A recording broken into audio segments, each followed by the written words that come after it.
Good afternoon. We're going to start here in just a minute. So our guests are coming up to the podium.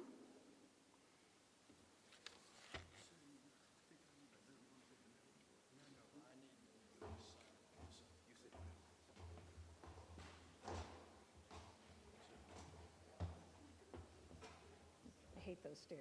They're rumbly, but.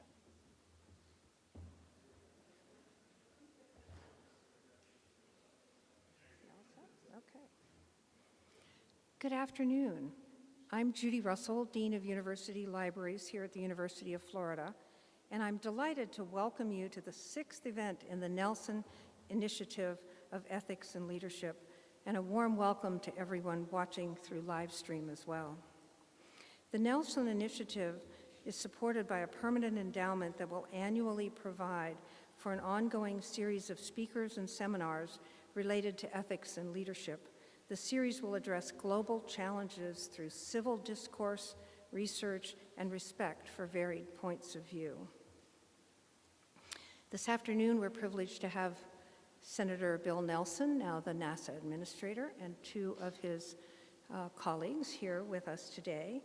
In 2019, Bill retired from the Senate and deposited his collections of papers and memorabilia with the Smathers Libraries and established the Nelson Initiatives. We're honored to have his collection here and delighted to collaborate with Bill and the Center for Governmental Responsibility at the Levin College of Law to bring these programs to you. Your programs give you a brief biography of each of our special guests, Bill Nelson, Charlie Bolden, and Hoot Gibson. What brings them here today is their many years of experience with NASA, especially their shared experience in January 1986 on mission STS-61C aboard the Space Shuttle Columbia. So we brought a couple of items to share with you that are related to that flight. There's here, as you'll see, this was the type of flight suit that they wore going up into space. We think often of people wearing spacesuits, but really it was a flight suit, and this was the one that Bill used in his training missions. It is not the one that actually he wore in space. That one is with the Smithsonian. When they went on the Space Shuttle Columbia, Charlie and Hoot were astronauts. Charlie was the pilot, and Hoot was the mission commander. And Bill was a member of Congress who was invited to participate in the mission as a payload specialist. That was the last shuttle mission before the Challenger disaster, and it was a special mission for other reasons. Two of the participants in that mission were destined to become NASA administrators. Charlie Bolden served as the administrator from 2009 to 2017, and Bill Nelson is the current administrator. There's an iconic photograph of Bill Nelson floating weightless in the space shuttle, holding a University of Florida bumper sticker. And this bumper sticker came to us as part of the Nelson collection. So this bumper sticker is not only preserved in that iconic photograph, but it's preserved in our special collection. So I thought you would enjoy seeing it today, along with his flight suit. The collection holds extensive research materials from his time in the Senate and the House and his career here in Florida, as well as interesting memorabilia like these. And I also have with me a framed letter that, I'm going to pull this out too, that Bill sent to the university after the flight, along with a Gator banner that was also on the flight with him. So we're very pleased and proud that we have this long-standing relationship with Bill and that we have this memorabilia now as part of our special collections. Today, they are going to share lessons in ethics and leadership from their distinguished careers. And so I'm asking you to please join me in sharing a warm Gator I can't even talk this afternoon. A warm Gator welcome to Bill, Charlie, and Hoot.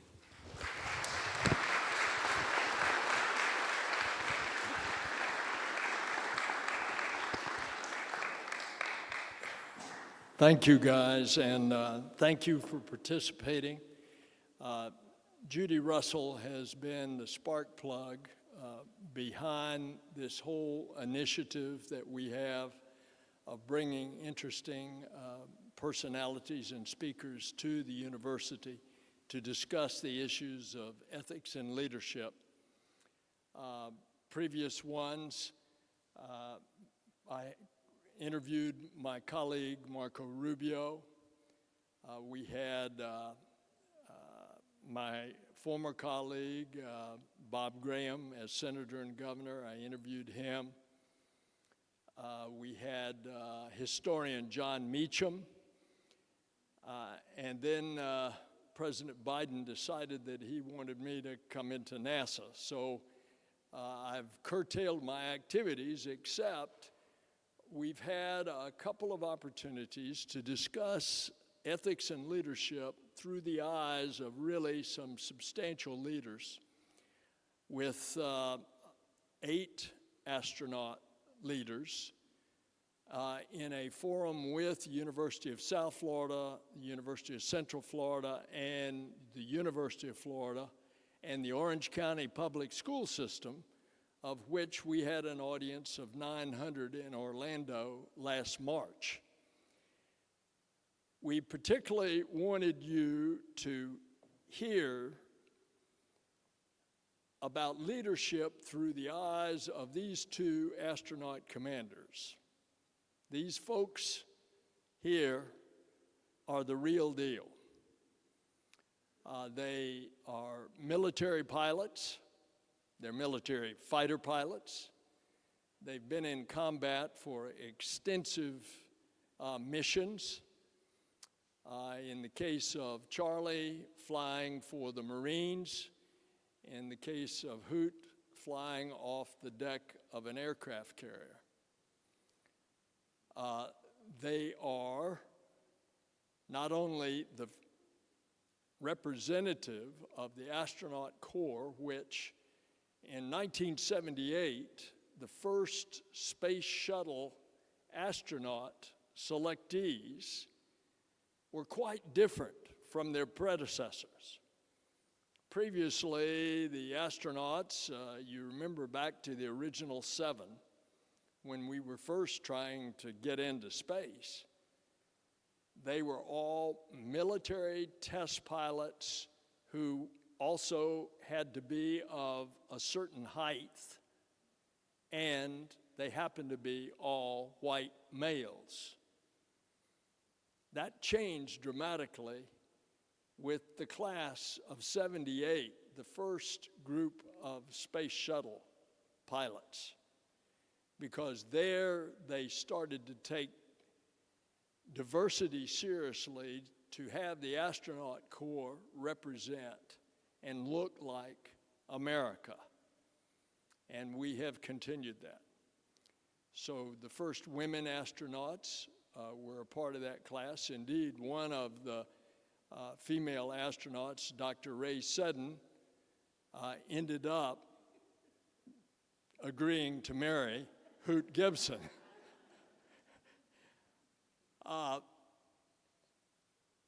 In Charlie's case, Charlie had married his high school sweetheart, and I want her to be recognized, Jackie Bolden.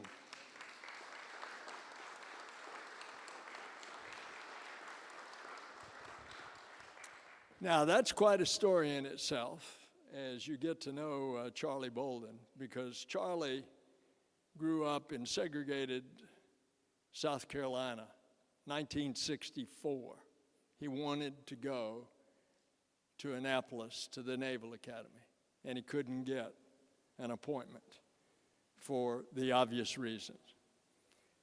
It just so happened that the Johnson administration had appointed someone in the Defense Department to go around the country and try to find promising minorities. And he found Charlie and got him hitched up with a nomination from a Chicago congressman. Charlie got to Annapolis and was promptly elected president of the freshman class. And that tells you something about his leadership ability at an early age.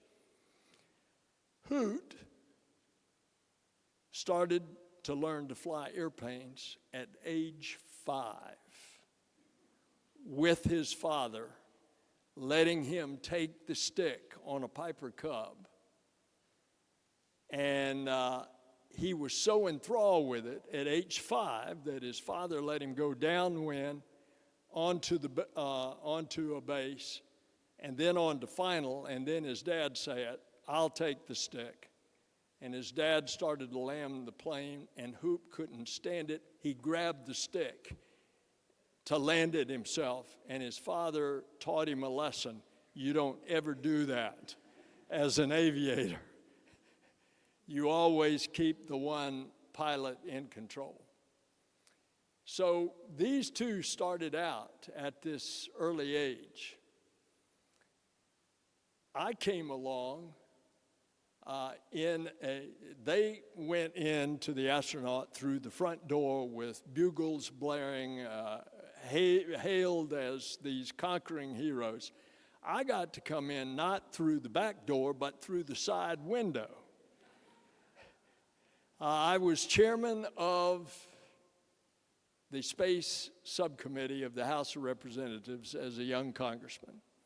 And at this point, NASA had had phenomenal success with the space shuttle, and they decided that it was in the interest of the country and of NASA to fly people other than the full-time professional astronauts. And that first was university PhDs who had a specialty that they would go into space and work on that specialty. And by the way, before I forget it, we visited IFAS here at the university this morning, where your PhDs here at NASA, having had a relationship with NASA and the University of Florida since the 1990s, they are growing plants in lunar soil that was brought back by Apollo 11, Apollo 12, and Apollo 17. And we saw those growing plants today. Why?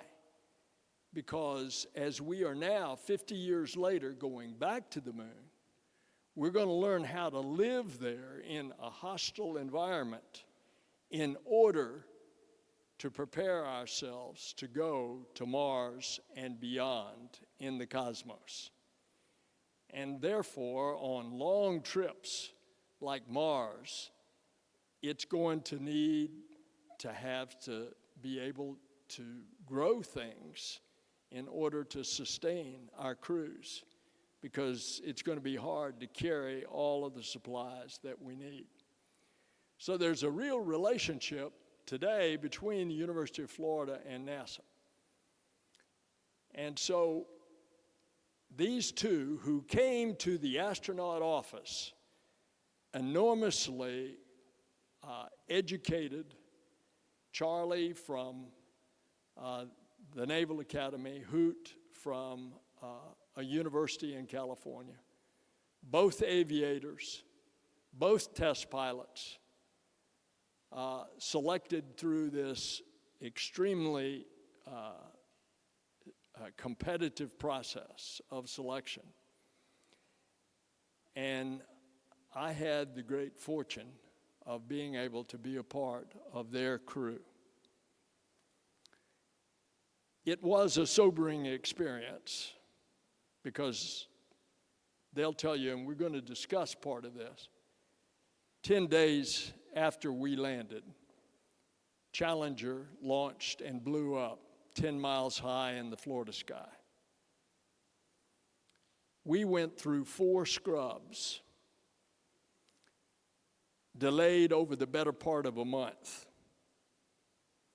On the first launch attempt, scrubbed for a completely different reason, an indication of a faulty gimbling on the solid rocket booster. That was the reason for the scrub. Nobody was paying attention to the temperature. The previous January, which is a year before our flight, they had had cold weather. They had had severe blow-by. The rubberized gaskets in the solid rocket boosters, which are the two candlestick-like things on the side of the space shuttle. And they didn't pick up on it. On our first launch attempt, when we were scrubbed, it was 41 degrees. 10 days after we landed, when Challenger launched, it was 36 degrees. And the cold weather had stiffened that rubberized gasket, otherwise known as an O-ring, so much that the hot gases, instead of all flowing out the nozzle of the solid rocket booster on the bottom, went through the joints of the solid rocket booster right at the place that it burned into the big hydrogen and oxygen apricot-colored external tank. And that caused the destruction. You'll hear in this discussion, as a leader, what you ought to be doing. But there was a good example where leaders at NASA were not paying attention to what leaders ought to do, which is pay attention to what the people at the ground level are saying. And on that morning that Challenger blew up, when it was 25 degrees in the middle of the night, there were actually icicles on the launch tower. And the engineers for that company of solid rocket boosters, Morton Thiokol, were begging their management to stop the count because of those O-rings. And they had put it together when they got back our O-rings, and we had launched in relatively warm 50-some degrees, but there was still blow-by on our 5th launch attempt, which we launched. And they were begging them to stop the count because of what they feared. And the managers wouldn't listen to them. So, in that sense, I want to tell you also, these two are the best of the best. Hoot has been to space 5 times. Charlie has been to space 4 times. Hoot retired as a captain, United States Navy. Charlie went back. Now, I've got to tell you this story, and then I'm going to stop talking. And this tells you something about the personality of Charlie Bolden. Charlie left the astronaut office after 4 flights, decided to go back to the Marine Corps. And he was considered for general. And there was a bias in the Marine Corps against astronauts. They didn't think that they had the rounding that they wanted for general officer. And they passed Charlie over. And Charlie said, I want to do one more thing. I want to go back as the next in line after the superintendent of Annapolis of the Naval College. I want to go back as the Marine number 2 because I want to give back to the students of the institution that have made me what I am in part. The next time the General Officer Board convened, they were so impressed that Charlie was doing that when he could have retired and been on boards and lived the high life, but he still wanted to serve and he wanted to give back. You talk about a role model. You're seeing 2 role models right here. So that's why I wanted to come and have you get to know them and them get to know you. And let's talk about ethics and leadership. So, goodness gracious, where to begin? First of all, I'll tell you, this crew was one of the most fun-loving crews that you can ever imagine. And what I realized is not only was that laughter so enjoyable and such an extension of their personalities, but I started to realize that that laughter is actually therapeutic, because you are living right on the edge, and there's so many things that can go wrong, and it cuts that tension. Well, sounds like we needed to cut a lot of attention, because we were laughing a lot of the time.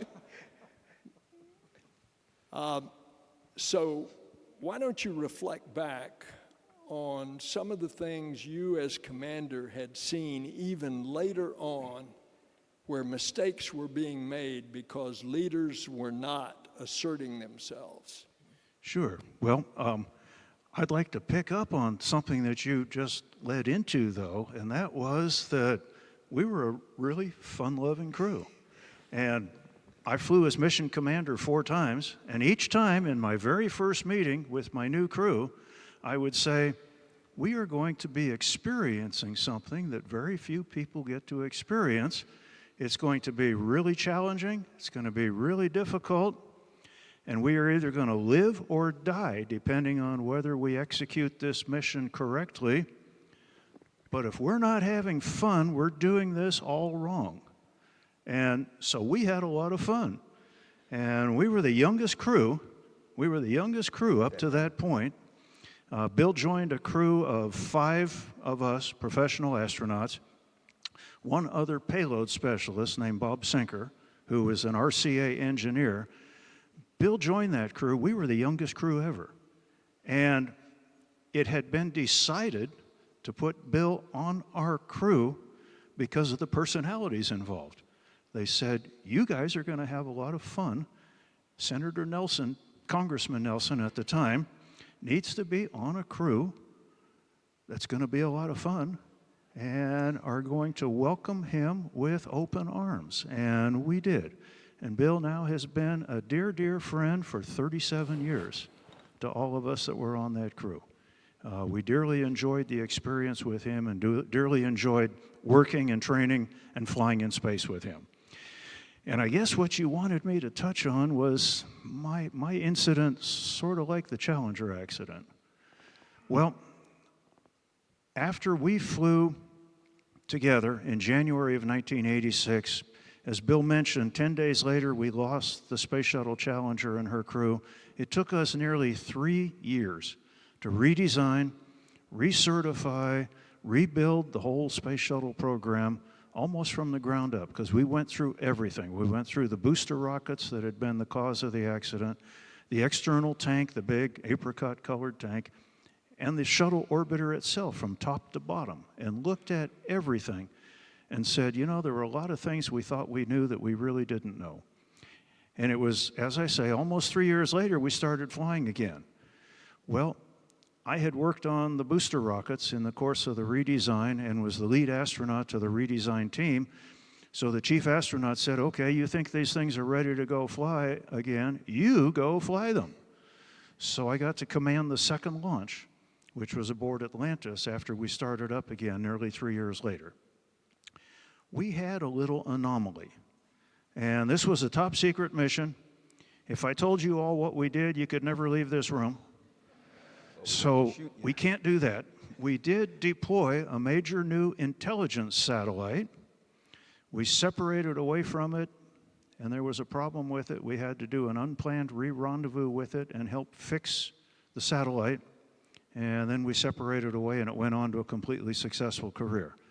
But something had happened to us. During the launch, the nose cap of our right-hand booster rocket, the big white booster rockets that are on the side of the big orange tank, the ablative covering on that nose cap had disintegrated during launch and showered our right wing with debris.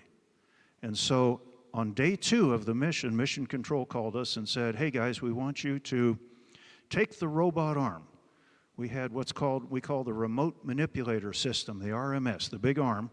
It has a TV camera on the end of it. Mission Control said, take a look at your right wing and tell us what you see.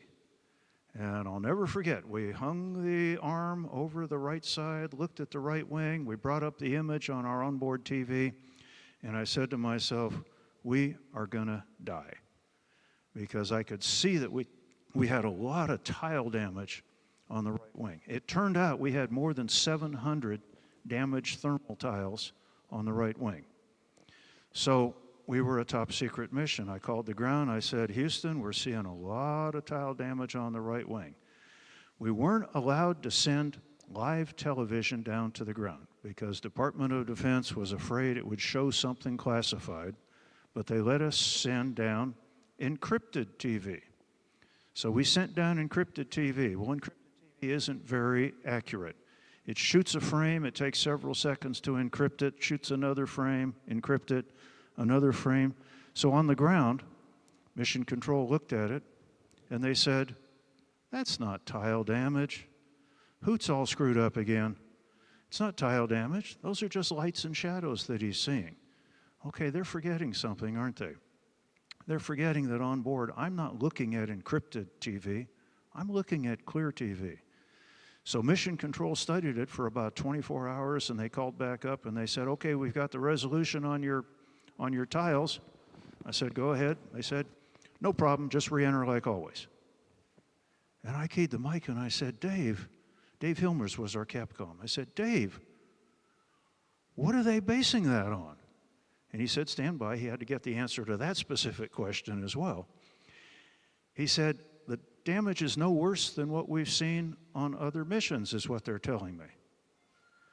And I said, well, you know what? I've been here since before STS-1, the first launch, and this is now STS-27, and I've never seen anything like this before. Well, the reason this happened, there was a huge failure to communicate going on here. Notice that when I called the ground, I said, I'm seeing a lot of tile damage on the right wing. Mission Control on the ground concluded that I wasn't seeing tile damage, I'm just seeing lighting and shadows. They never said that to us. They never said, we don't think you're seeing tile damage, we think you're just seeing lighting effects. There's where the giant failure to communicate was. Now, I should have kept talking instead of saying, okay, I've never seen anything like this, but okay, you guys are the experts. I should have kept talking. I should have said, wait a minute. I've never seen anything like this before, and you're saying it's just fine.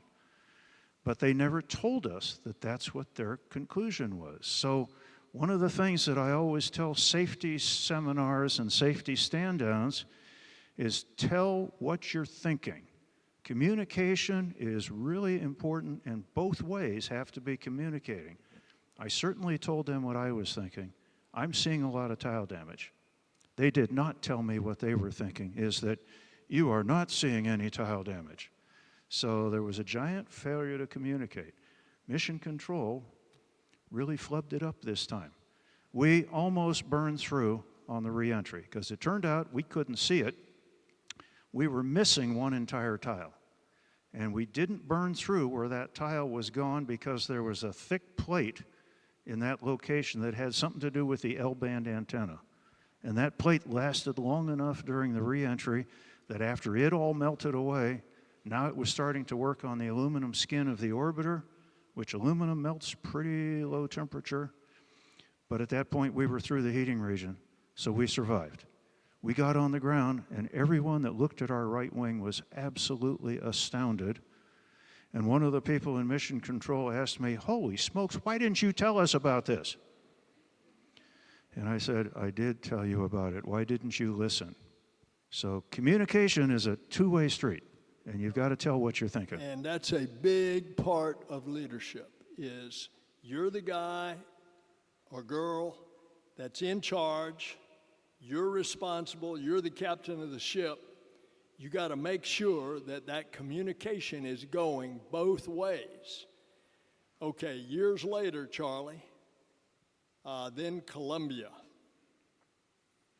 The ship that we were on, February 2003, is on deorbit, coming in for a landing at the Cape over Texas, and burns a hole through the left wing of the shuttle. Why don't you pick it up from there and relate it to the leadership? I actually think I had left the program, so what I'm telling you is, what I learned as a result of going through after-action boards and everything else. But the big issue with Columbia was similar to Hoot. We had still not solved a problem that we had with the thermal protection on the external tank. We were shedding foam. If you can imagine this big aluminum tank, because it goes through a lot of thermal stress, then we cover it with this protective foam that keeps it from overheating or anything else. But we never got to the point where the foam would stay intact the way that it was supposed to. So we frequently shedded foam. And on the launch of STS 107, we actually had a piece of foam that was relatively small that came off and impacted the leading edge of the left wing. For you, you'd say, well, how can foam do any damage? And that was the assumption that I think everybody made. What can a little piece of foam do to the leading edge of the wing, which is the quote unquote strongest part of the space shuttle? It's a very dense material called reusable carbon-carbon, RCC. And we were all, at least I was under the misconception that because it was so heavy and so dense, it had physical strength. It turns out in the after action, the skin of a Corvette, if you throw a bird at it, the skin of a Corvette is stronger than the leading edge of the space shuttle wing. We found that out in hindsight. But it actually, because it's traveling at about relatively 500 miles an hour, when you want to know what the strength of the impact is, you square the speed. So now square 500 miles an hour, mv square, even though it's a little piece of foam, boom, it really hit it and knocked a hole in it about that big. And that was enough for 6,000 degree plasma to get into the left wing during reentry. And gradually what the ground saw and what we think the crew saw was loss of data starting right by the main part of the shuttle itself, by the body, and working its way out on the wing. And in reconstructing everything, what was happening was essentially the vehicle was melting, was coming apart on the inside. So we were losing wiring, we were losing other kinds of things, and eventually the vehicle broke up. Again, it's a problem with communications. We made a recommendation, or the intelligence community had come to NASA and said, hey, we've got some, we can get some good imagery for you if you want it, if you want to look to see if there was any damage. And reportedly, the people in charge in mission control said, we did that once before. And we did, really the imagery wasn't that useful, so we don't think we need it. So we didn't look. It turns out that with years having passed, the imagery was pretty doggone sophisticated, and it probably would have told us. Now, let me not fool you. We don't know what we would have done.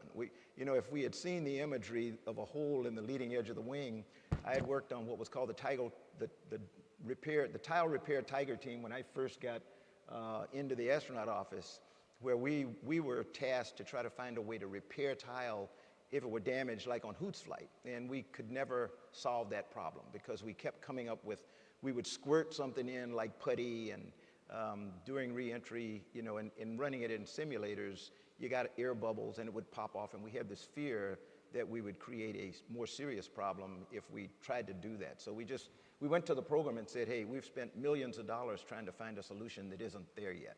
The technology just isn't there, but we think it's worth the risk because we don't think that we're going to see a loss of tile that'll cause you a massive melt of any part of the shuttle. And that turned out to be true. But anyway, it was the loss of communications, the fact that the intelligence community said, hey, we can get you some good images. We said, thanks, but no thanks, without saying, we did this once before several years ago, and the images weren't that good.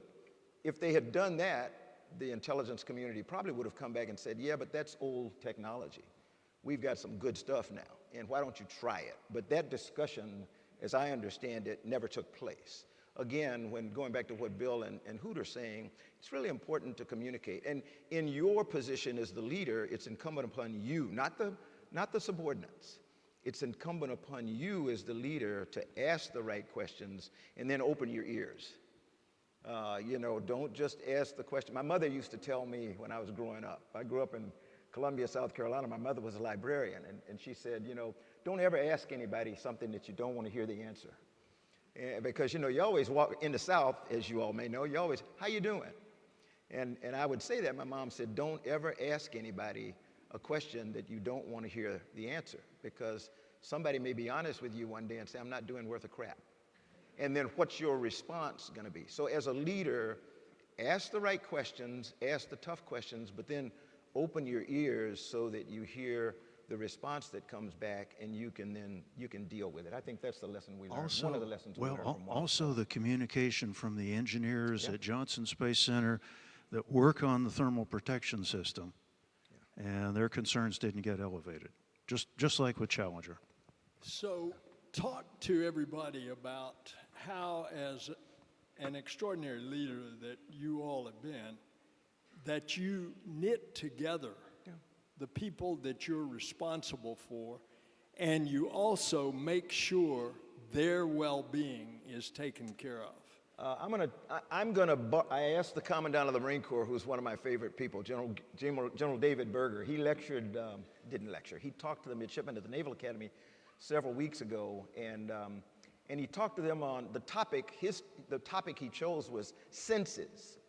And it really struck me, because every time people ask me about flying in space, I said I can tell you in two senses: the sense of feel and the sense of vision. It is the most spectacular view you will ever see in your life. So that's the sense of vision. The sense of feel is weightlessness and all that other good stuff. So I said, oh boy, I'm going to be really excited here. He started out by the sense of integrity.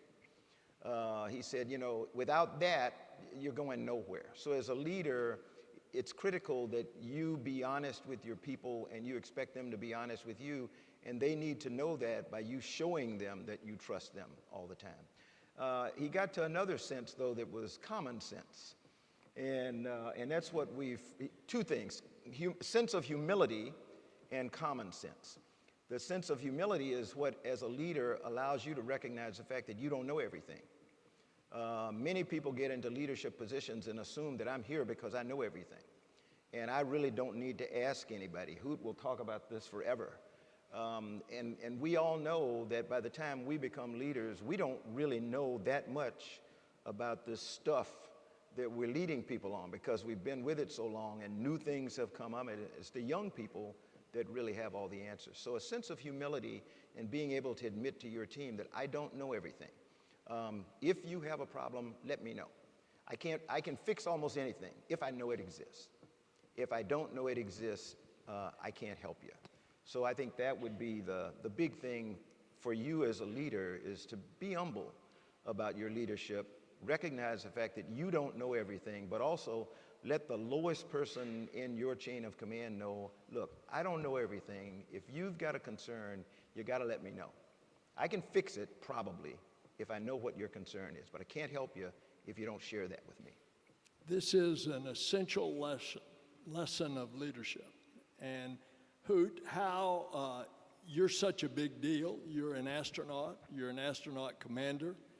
Other people think you walk on water. How do you keep that sense of humility? You have a wife. Otherwise, Jackie. And Ray, my wife Ray, keeps me in check as well. But I'll tell the story. One of the real thrills of my career was after my fourth mission, which had been aboard the Space Shuttle Endeavour. At that point, I was the most experienced pilot astronaut. I had flown 3 times, 2 times as the mission commander. I'm sorry, 3 times as mission commander, 4 times total. I have problems with math, don't I? Anyway, I was the most experienced pilot astronaut, and the director of flight operations called me to tell me, hey, congratulations, you are the new chief astronaut. And so I had 2 intense emotions right after that. The first one was, oh my gosh, I am so privileged and so lucky. This is such an honor to get selected to be the leader of the astronauts, the chief astronaut. The next thought right after that was, holy smokes, I don't think I'm smart enough to be the chief astronaut. I don't have all the answers. I don't know everything. At the time, there were 113 astronauts that I was the leader of, and there's a big difference between a leader and a boss. I was the leader of 113 astronauts.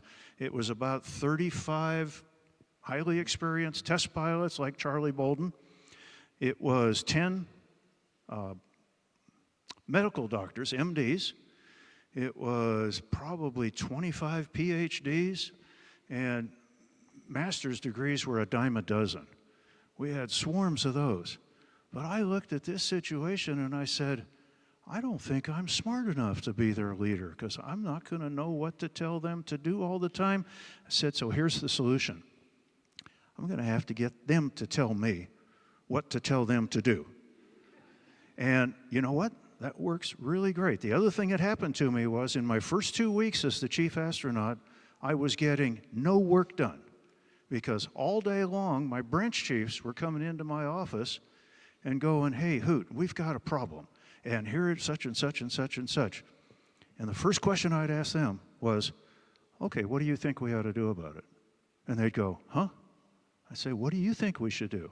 So I would ask them, what's their opinion? People love it when you ask them, what's your opinion on this? What do you think we should do? They love it. Well, after about 2 weeks of this and getting nothing done because the chief astronaut ahead of me had made all the decisions for everything. So after 2 weeks at my next branch chiefs meeting, we sat down together around the table in my office and I said, okay, branch chiefs, from now on, you are 100% in charge of your branch. I want you to make all the decisions that affect your branch. If it's something really controversial or something really expensive, okay, then maybe you ought to come check with me on it as well. But meanwhile, I want you to make all the decisions. Well, what I've done is I have elevated their stature in the eyes of their branch, the ones that are working for them, and I have also given them some responsibility, so I've moved decisions down to the lowest level. All of a sudden, I was able to get all kinds of work done. And I've never forgotten those couple of lessons about how to work with people. And the other thing I showed them, hey, I trust you. You're a branch chief for a reason. Not just because you're good looking. You're a branch chief for a reason, and I trust your judgment. So go out there and run your branch. Okay, now Hoot has just told you another essential principle of leadership.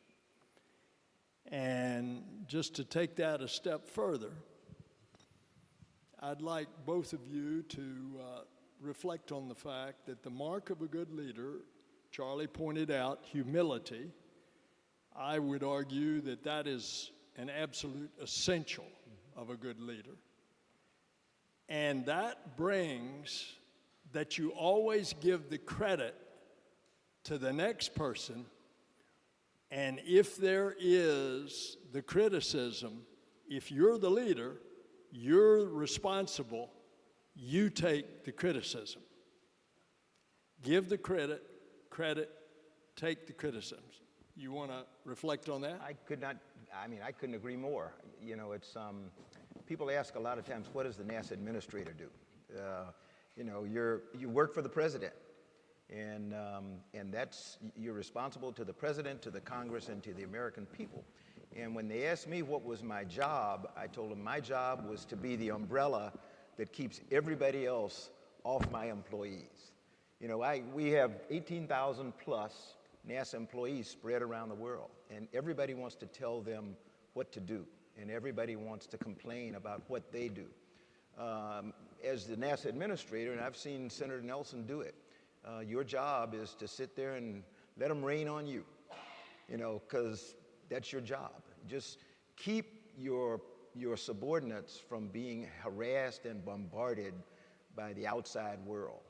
You don't try to isolate them from the outside world and keep them from knowing the criticism or the slings and arrows that are coming through.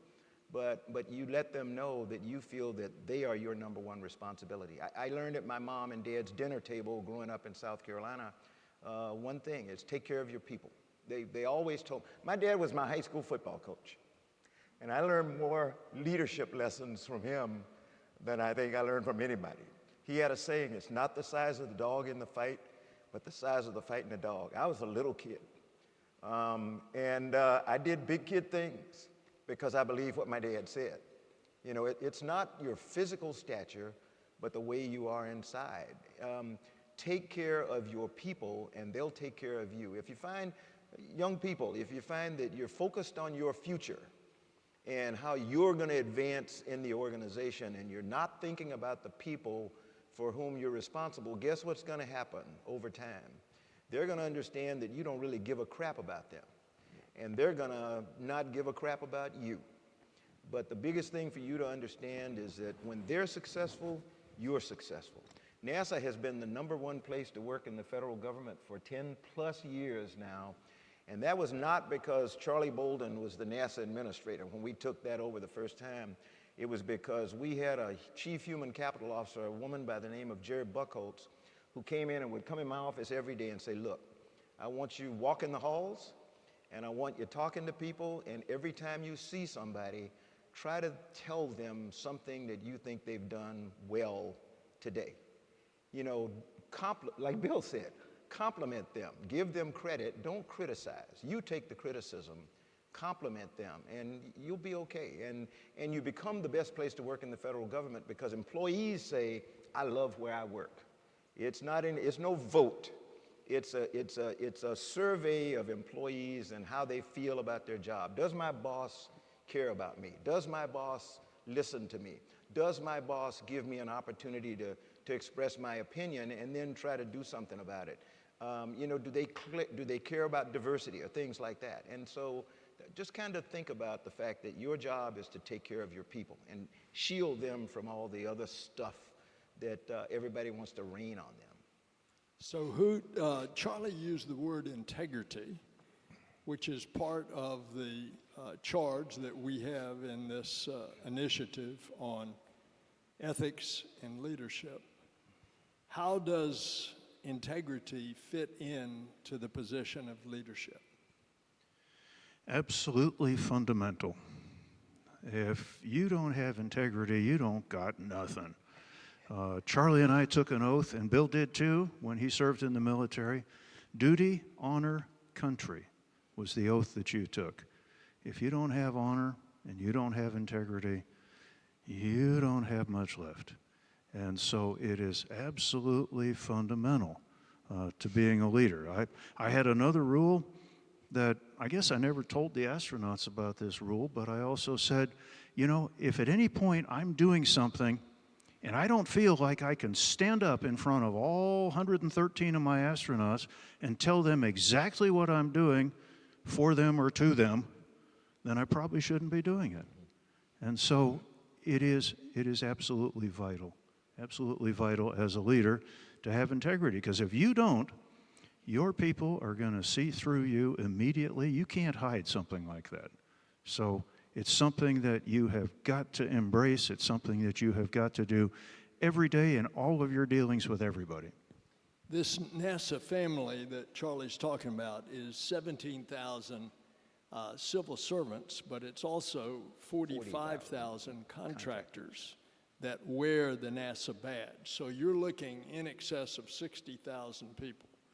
And how to communicate with them, how to insist upon these items that we've been discussing is a difficult one. What we have tried to do is the deputy administrator, which is a Senate-confirmed position, as is mine, an astronaut commander, Colonel Pam Melroy, our number 3, the associate administrator, an astronaut commander. I rely on them as a team. They have strengths that I don't have. They have knowledge that I don't have. Likewise, vice versa. We operate as a team. We operate as a crew. And there's something unique about a crew vis-a-vis NASA, because you have to depend on each other in order to survive. Y'all want to talk about that? Oh man, I'm a fan. I'm a sports fan. So let me go back to the Super Bowl. As good as Patrick Mahomes was, you know what the offensive line said? What jerseys they put on for the Super Bowl parade? Anybody know? I know. What was it? 0 sacks. 0 sacks. They said nobody is getting to our quarterback. And it wasn't maybe not the difference in the game, but it told you about teams. You can have the greatest Brady. Let me think about Brady. Brady's, his whole season changed when the offensive line that used to do 0 sacks couldn't protect him anymore, if you stop and think about it. So I'll use the sports analogy. There is nothing better to teach us about teams than sports teams, because it shows you that there is no one person who, no matter how great they are, who can do anything. Nobody does anything by themselves. Who taught me something that I taught every one of my crews after that, and that's anytime we do anything, there's going to be 2 sets of eyes and 2 brains that are going to evaluate what's going on, and I'll let him tell you Hoot's Law that I love, because no matter how fast you're going and how quickly you think you've got to solve a problem, if you solve the wrong problem, you may as well forget it, because the wrong problem that you solved could be worse than what you really had going on. I learned that lesson one day in the simulator trying to impress Hoot and the rest of my crew when I killed my crew. I wanted to show them how much I knew about the electrical system on the shuttle. And some of you who heard us last year remember me telling you the story. We had an electrical failure that took out one of the main engines on the shuttle. And so instantly I said, I'd already told Hoot that I was really struggling to learn all this stuff, and he said, don't worry about it, it'll come to you. And then it started coming to me, but on this day I wanted to demonstrate to my crew how good I was. And so the electrical failure came, engine shut down. I said, okay, I got it, Hoot. It's an essential bus failure, and I'm gonna do the bus isolation procedure. And Hoot, trusting me, said, Roger. And I looked over and grabbed the switch that I thought was the right switch and shut it off. Oh, it got really quiet in the cockpit because I had picked one of the 2 surviving good buses and I had shut it down and took out a second main engine. And we ended up at the bottom of the Atlantic Ocean. The good thing was we were in a simulator. So there was my crew lying dead. And Hoot reached over from his seat and put his hand on my left shoulder, and that's when we learned Hoot's Law. He said, Charles, did I ever tell you Hoot's Law? And I sheepishly said, Hoot, no. Well, and the way I came up with the law was the time in the simulator when I killed the whole crew. We had lifted off, and we got to the 2-minute point in the flight. That's when we have burned out all the fuel in the solid rocket boosters, and it's time for them to jettison and come off. And then we have another 6.5 minutes of powered flight to get the rest of the way to orbit. Well, our simulator trainers had put in a malfunction. So we get to the point where the booster rockets are supposed to separate, and we get a computer message, separation inhibit. That means something's wrong, the boosters aren't going to come off. And so quick as a flash, I reached down, grabbed the switch, flipped it from automatic to manual, hit the separate push button, all 3 engines shut down. So we're going into the Atlantic Ocean. So I put us on the bottom of the Atlantic Ocean, which is unsurvivable. Ditching a space shuttle in the ocean, it would be destroyed by water impact. There's no way you'd survive it. We didn't have parachutes then either. So I had killed my whole crew. Why had I killed my crew? Because I was in such a big hurry that I grabbed the wrong switch. Instead of grabbing the booster separation switch, I grabbed the external tank separation switch. So when I flip that switch, the computer says, okay, you want off the tank? All right, I got to kill all your engines first. So it killed the engines first, separated us from the tank, and I killed my whole crew. And so at that point, I said to myself, you know what? We have got to prevent this from ever happening again. And that's when I came up with the rule that I used on all of my flights after that: 2 eyes, 2 sets of eyes on every procedure. Any irreversible step that I'm going to do, I'm going to put my hand on the switch and say, I'm going to flip this switch. Somebody else on the crew had to say, I see it and I agree. Every so often, I'd say, I'm going to flip this switch, and I'd grab the wrong switch, and our mission specialist too, our flight engineer, Steve Hawley, would say, no, just to see if they were really watching me. Because I think at least once I grabbed a switch, and they said, okay, I agree. And I had the wrong switch. So 2 sets of eyes on everything, checklist open in front of you on every procedure, and none of us are infallible, even astronauts. Even astronauts can make mistakes. And so another important lesson for leadership: count on your people to help you. Get them to assist you. Yeah. Hoots Law, simply put, is no matter how bad things are, you can always make them worse. So remember Hoots Law. Okay, we have covered some of the essentials of leadership and integrity, therefore ethics. Now we want to hear from you. So we've got mics around. We've been talking for about an hour. Let's take as much time as you want for questions. So fire away. Where are the micro? Yeah, we're ready to take comments, questions, or ridicule at this point. Okay, who's got the first question? Raise your hand. Since we've got ethics up there, while they're getting a mic here, Yeah. you know, any lawyers in here other than Senator Nelson? Okay. Any of you responsible for giving the ethics lecture at your job?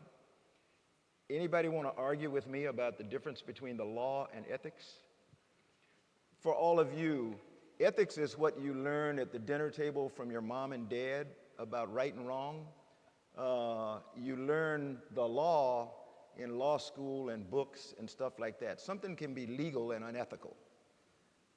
Ethics is the practice of integrity. It's the practice of doing the right thing because it's the right thing to do, not because it's legal or whatever. So try to keep that in mind. I think what Senator Nelson is trying to help us understand here in the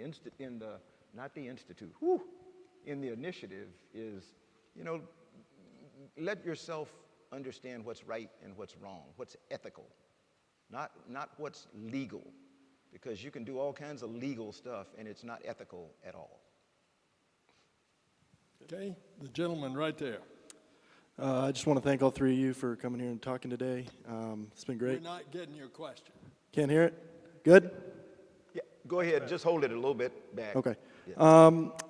As someone that would maybe want to be an astronaut one day, I'm an engineering student. And so what would you suggest as a path to go down, whether it be military or the private industry? What do you think is the best path to go about that? To become an astronaut? Forget it. No. Forget it for right now. What year did you say you were? Second year. Yeah. You got 2 more years of college? Really focus on those 2 years of college. If you can, you know, become an honor student or whatever, just do the absolute best you can do. And then, unfortunately, I have to tell you, if you're not in a STEM field, you know, or a technical field right now, then think about how you can get as much STEM stuff in your background, because NASA is still, in the astronaut office, they're still, and I'll caveat this, in NASA's astronaut office, they're still looking for technically qualified people with a degree in science, engineering, medicine, mathematics, and then they differentiate between applied and theoretical mathematics. They're looking for applied mathematicians, not theoretical mathematicians. Be the best you can there. If you can go to grad school, because they look for 3 years of operational experience. Being a test pilot, that satisfies that. Having a PhD, that satisfies that. They give you credit for 2 years with a master's degree, but really focus on being the best you can be, and then make sure you put your application in even before you think you're qualified, and keep doing it over and over and over again if you really want to do that. The other part to focus on too is people would ask me all the time, okay, if I want to be an astronaut, should I be an astronomer? Should I be a geologist? Should I be a physicist? The answer is none of the above. What you should be is something that you really enjoy, something that you have a real passion for, because the people we select to be astronauts were people who did very well in their chosen career. So pick something you really love, that you really enjoy, and you're going to do really well in it.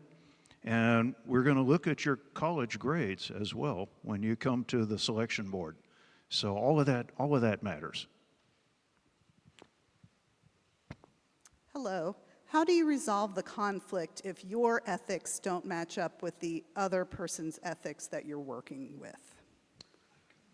Yeah, how do you solve the problem if your ethics don't match up with the ethics of somebody else? That's where respectful dialogue comes in. Hey, you know, one of the people that Senator Nelson brought here, I think, early on was Senator Rubio.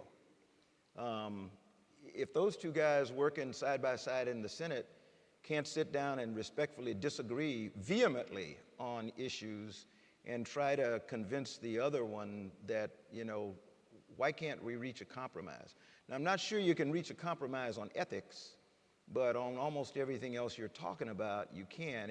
If ethically you disagree, then you really do need to have a strong discussion, but you've got to talk about it. You can't solve it if you don't talk about it. That would be what I would encourage you to do.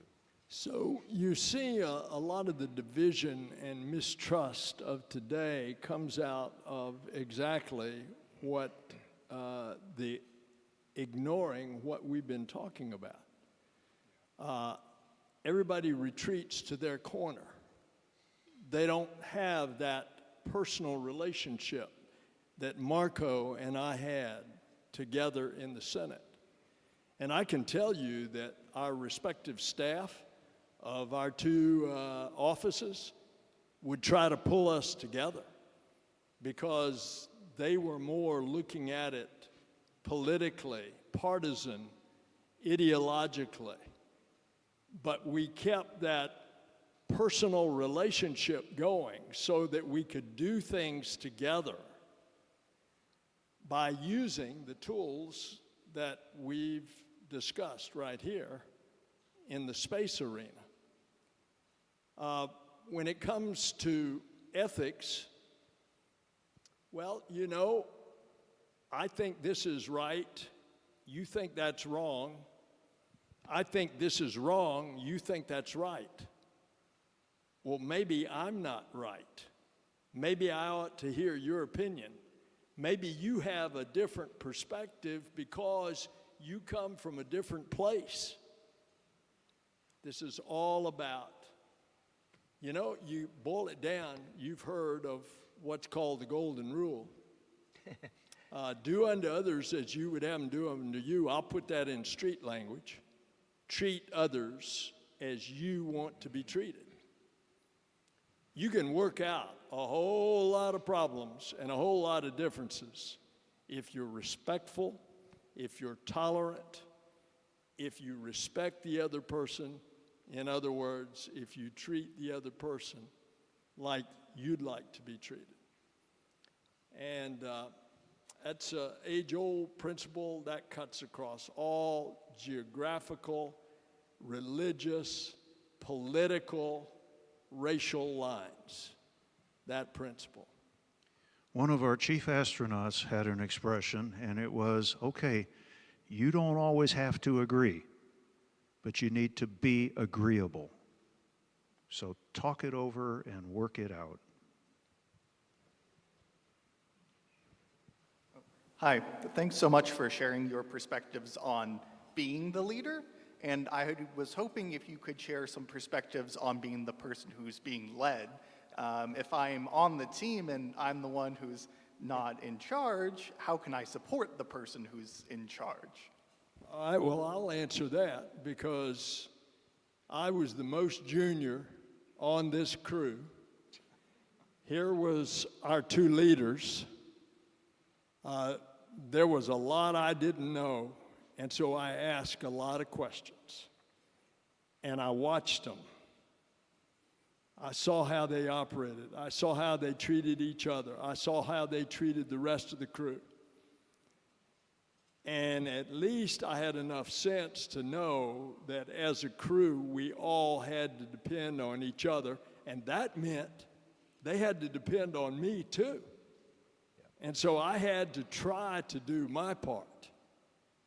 And so in that case, as a follower, I was looking to my leaders. I want to add something to what Bill said. Bill was incredibly inquisitive. Maybe it's because he's a lawyer, I don't know, but Bill's favorite questions until the day we finally launched was, Hoot, tell me about those main engines. And what he meant was, these things have got to work, and I want to understand how they work. And he would ask the most detailed questions over and over and over, time and time again. And I'd watch Hoot. Hoot was the main engine. He was you were the solid rocket booster guy. Yeah. But it meant Hoot had to go back to school, because in trying to answer Bill's questions every day, he had to make sure that he understood how the main engines work. It's a really complex, complicated system. And I would watch him in amazement, to be quite honest, and it caused me to go back to school because I wanted to make sure that what he was saying was what I understood, since I was the guy who controlled the main engines. The one thing about being the pilot, you're the junior of the two pilots. And everybody thinks that the pilot is in charge. The pilot is the co-pilot. The commander is the boss. And so they keep the workload light for the commander, because he's got all this stuff, like people for whom he or she, safety for whom he or she is responsible. And you want to try for the commander not to have to worry about the electrical system, the main propulsion system, all these other systems, the auxiliary power units and everything. And so Hoot is giving him a lesson on my system, and I wanted to make sure that I understood. So Bill's inquisitiveness, I think, made both Hoot and me much better than we would have been had he not had the courage to ask the doggone question over and over and over again until he was satisfied that he understood.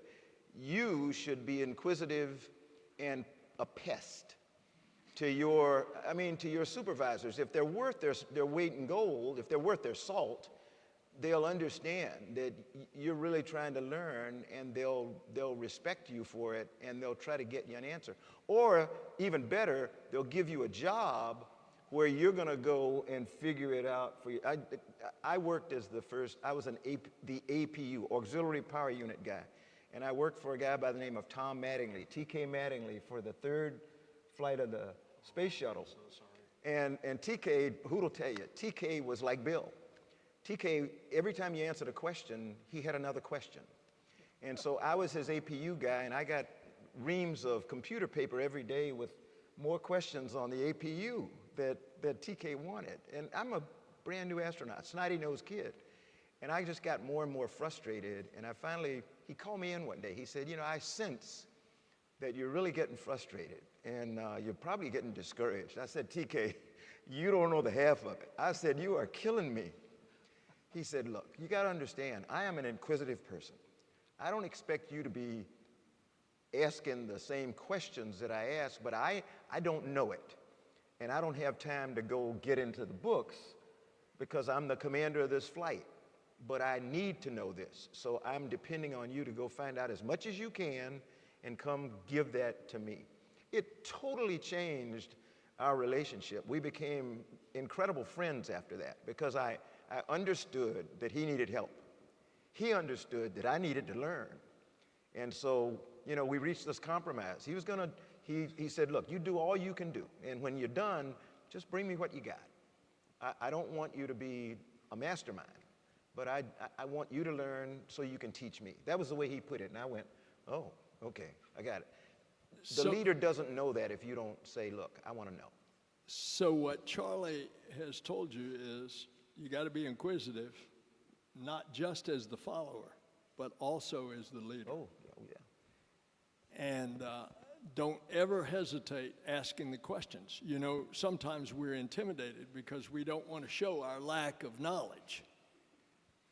My goodness.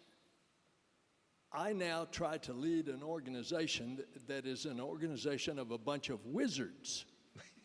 It's just unbelievable what they do and what they figure out and what they accomplish. And I'm supposed to lead them? Well, I guarantee you I ask a lot of questions. And if I were intimidated, you know, we got scientists, engineers, mathematicians, et cetera, et cetera. I'm a political scientist. So if I'm supposed to give direction to this organization, I've got to ask a lot of questions and do the other things that Hoot and Charlie have told you of trusting and holding accountable folks to give you the information that you need. Next question. Many years ago, when the Challenger exploded, there was a lot of talk about the failure of leadership, placing public relations in the schedule over safety. I have resisted giving my judgment for 30 years so I could come here and ask you for your insight and experience. And would you say that as a result of that, or your leadership, that the organizational culture has changed and been a bit more responsive to the engineers and the pilots? I would say definitely. I mean, you know, it's incremental. Are we perfect? No. Do we still have pockets of resistance to doing the kind of things that we've talked about communications up and down? Yes, we still have that. I imagine Senator Nelson does. Nobody wants to come in and give him bad news. They all want to get it solved so that when they come in and talk to the administrator, he is the most guarded person. He may not know this yet. He'll recognize it when he's done. I realized after 8 years of being the NASA administrator, I was the most guarded person in the world because people did not want me to get bad news. And they didn't, you know, they wanted to make sure everything was perfect before you go in and talk to the administrator. For one, they want to let you know that they're pulling their weight, for one thing, but they really want to take care of you. So we're doing that as well as we can. I think the fact that they're the best place to work in the federal government says the employees think that we're learning those lessons well. That's the best I can tell you. And I'll tell you, in order to overcome that they don't want to come in and tell you bad news, you got to poke and probe and pry in order to get information. And if you just sit back and let them come to you, you're not doing your job as a leader, because at the end of the day, who's responsible? It's the person at the top. All right, let's take another question, and then I want to call on the Dean Emeritus of the law school, John Mills, who has done this program, the initiative, with Judy, to see if he's got a question, or any of his law students, who they actually had me going over there, and as well as my daughter, to the law school, talking about leadership and ethics. So, Right there. next question. Hello, my name is Gabriella, and I'm a second-year aerospace engineering student. I attended this event with you all last year in Orlando, and one thing that stood out to me the most was your individual experiences facing imposter syndrome when starting your journeys. And I was wondering what advice you have for us, especially with like big goals and aspirations, as we continue our college experience. For those of you who may not have heard the question, I'm the one who suffers from the imposter syndrome. And I shared that with everybody I've started sharing it with people because I think it's important. Women and minorities frequently, and everybody, to be quite honest, if you're honest with yourself, and you're moving up the ladder, doing more and more challenging things, if you're honest with yourself, one day you're going to kind of pinch yourself and say, how did I get here? You know, how in the world am I here? You'll hear Bill and me say all the time as the NASA administrator, you're just blown away by the fact that you have the privilege of leading these incredibly brilliant people who, I used to say, take science fiction and make it science fact, and take the impossible and make it possible. If you're not intimidated by being around those people and feel that, how the heck did I get here? I think I may be an imposter. That's what I mean about the imposter syndrome. The best thing to do is just keep pressing, keep trying to learn, always trying to make yourself better. The other thing is, I heard a person use a term, you always have to deal with the antibodies in the organization. When you're talking about diversity and inclusion or stuff like that, the antibodies are the people who think it's a waste of time. You know, they wonder, why do we have to do this? It's in my Marine Corps, the antibodies are the ones that believe if you're taking time to think about diversity and inclusion, you're going to destroy the performance of the organization. When almost everybody in here recognizes from your own experience that the more diverse group you're in, the better that group. Diverse groups are really hard to beat. They really are, because they have just this disparate group of ideas that are brought out. And every once in a while, I don't know whether Bill's had the opportunity yet, but every once in a while somebody comes out and they show you real quickly that you are absolutely wrong. Don't know where you got that idea, but that will never work. And you sit there and listen and you say, didn't think about that. Well, you know, and you try their idea. You would have never gotten that in a homogeneous group of people who all went to the same school or same type of school, all came from the same cultural background, all knew the same customs. You end up in this group think. And so don't allow yourself to fall into the group think. Don't allow your leaders to fall into group think. Be bold, take risks, and sometimes the risk is, I'm going to lose my job if I say this, but I'm going to say it anyway. Because if I don't say it, nobody has the guts to say it, and somebody's going to die. I mean, hopefully it won't be that extreme, but as Hoot and I have said, you know, in our business, in the airplane business, if you don't say it, somebody's going to die. So be bold and be brave and speak up. That's all I can tell you. Yeah. We have, before I call on Professor Mills, we have just gone through what we call at NASA the Day of Remembrance. And it's interesting that the 3 crews that we have lost because of mistakes that were made, mistakes that should not have been made. First, the Apollo 1 fire, 3 astronauts died on the pad in a simulated countdown in a fire that occurred in the Apollo capsule that shouldn't have ever happened. And then the 2 space shuttle crews. And they all happened about this time of year, late January, February 3rd, which was the Columbia destruction on deorbit. And we try to have this day of remembrance as a time to reflect again on safety because of the hazard, high-risk occupation that NASA has. And so a lot of these leadership principles come out in those discussions. So I hope it's been fairly good for you. All right, Professor Mills. Well, thanks to each of you. As a representation of courage and intelligence and leadership, it's terrific to have you here. By the way, on the imposter syndrome, I my take on that is when I was selected Speaker of the House a couple decades ago, I remember sitting outside the chamber and saying, I'm supposed to walk in there with a gavel and lead these 120 people? And I'm supposed to be smarter than they are?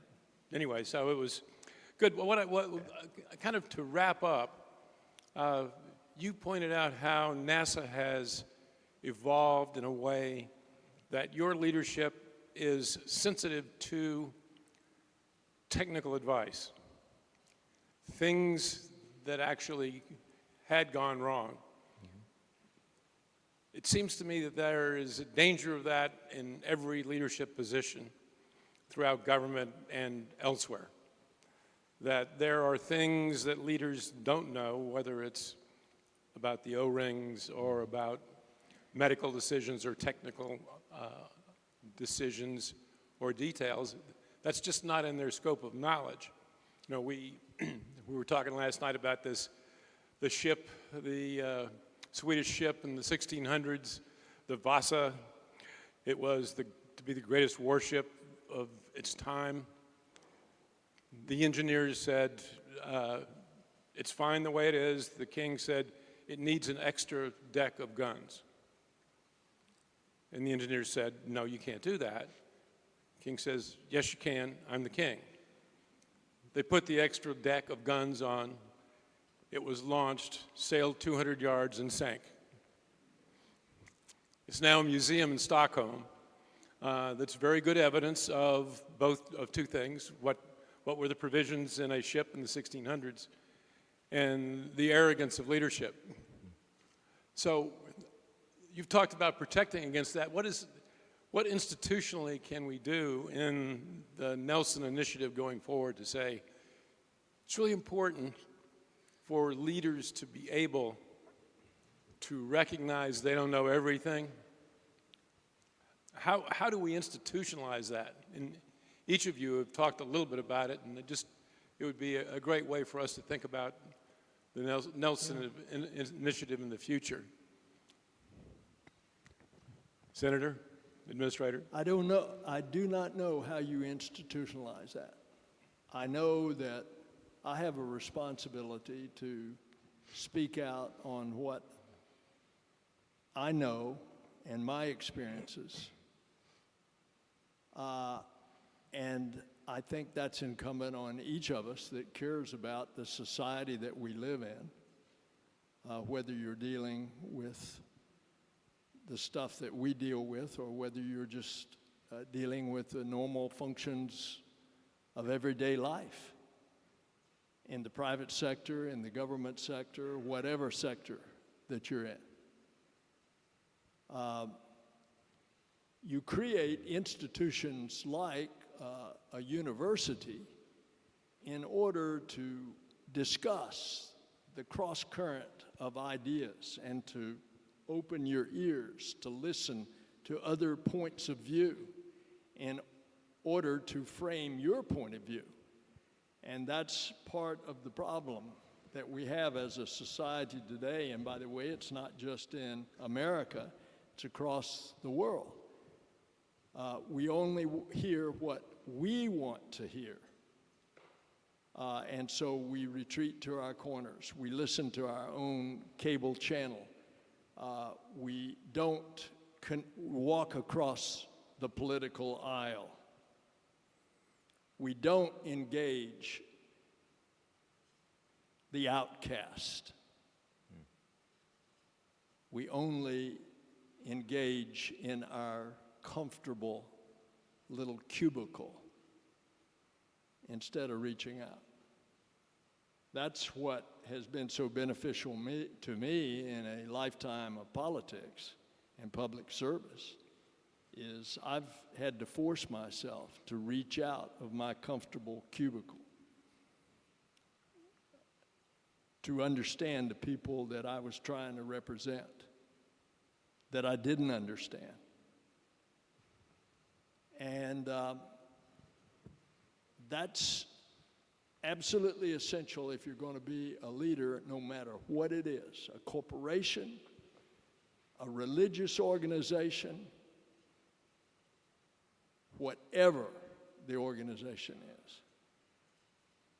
You've got to put yourself in the shoes of somebody else.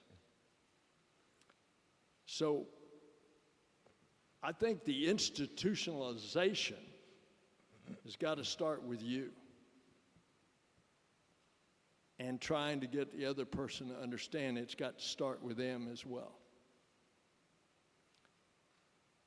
What concerns me is in a era that is so complicated and so much information is flowing to us, that we start to celebrate the wrong kind of things. We celebrate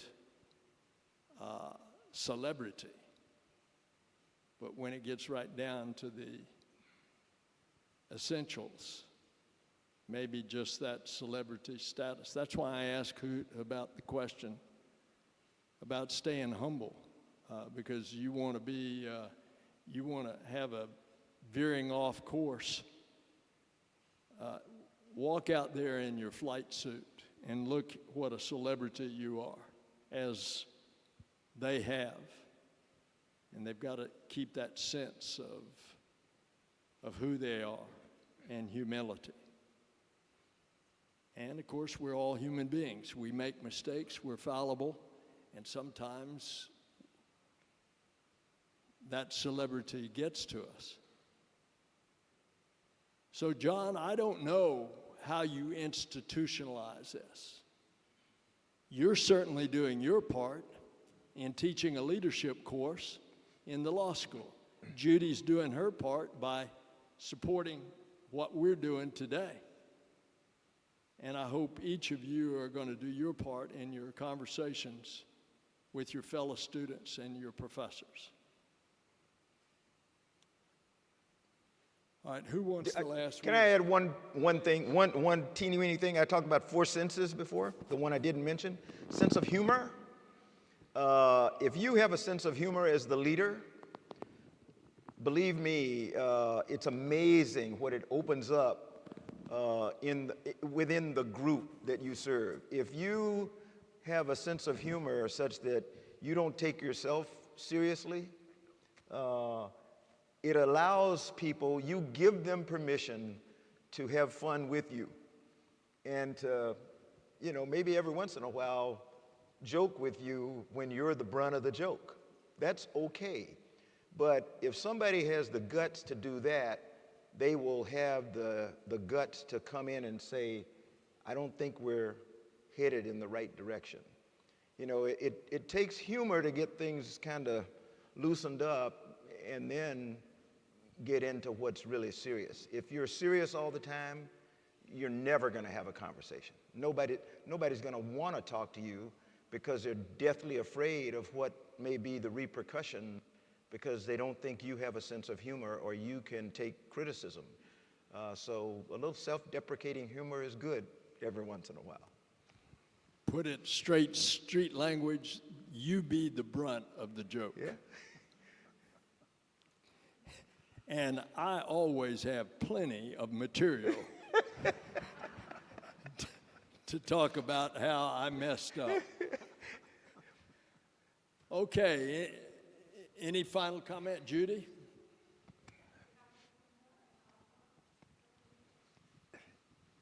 By the way, we've been going an hour and 33 minutes, so your posteriors have my admiration.